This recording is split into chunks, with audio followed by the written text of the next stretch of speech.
Hi, my name is Zachary Zawila. I'm the creator of Thought for Food.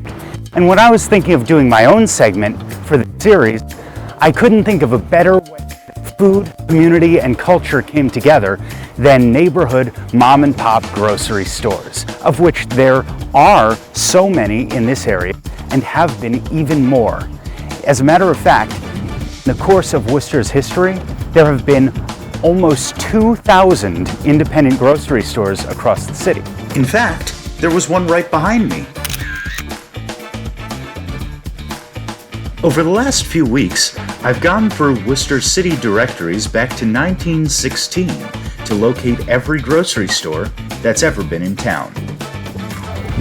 And when you know what to look for, you start seeing these corner stores popping up everywhere. This beautiful specimen on the corner of Beaver and Oliver Streets was a grocery store right up until about 15 years ago. Most recently was the Oliver Street Market.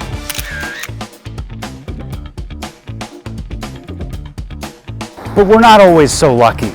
68 Florence Street used to be a great example of a classic grocery store building. Now it's a hole in the ground.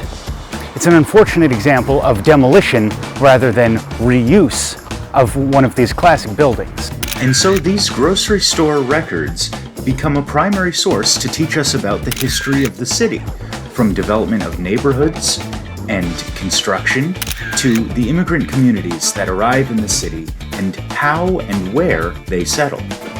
Grocery stores have been, for as long as they've existed, a common meeting place for everyone in the neighborhood, and it's always interesting to see what's become of the buildings today.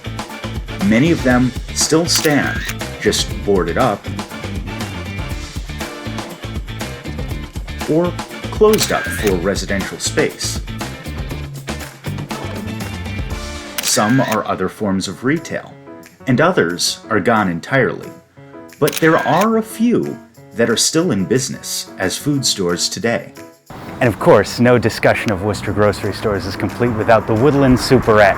We're here on Woodland Street, which has multiple historic buildings in their own right, but this grocery store is monumental for the city's grocery history. This is one of the longest continuously operating grocery stores in the city. 100 years ago, in the 1920s, it was operating as a location of the Community Stores Company, which at its peak had stores across the entire city of Worcester and in some of the suburbs. It's been the Woodland Superette for a few decades now, under the same ownership. John & Sons Market, located right off Grafton Street, has been in business continually since at least 1916, and it's been John & Sons since at least 1949. Worcester had its share of chain grocery stores too, including First National Stores, later called just Finest, and others, from Grand Union to A&P. A&P was the Great Atlantic and Pacific Tea Company, founded 1859, and the oldest retail chain grocery store in the United States. The corner of Main Street and Beaver Street, now home to New Wine Pizza, was in fact an A&P supermarket in the 1920s.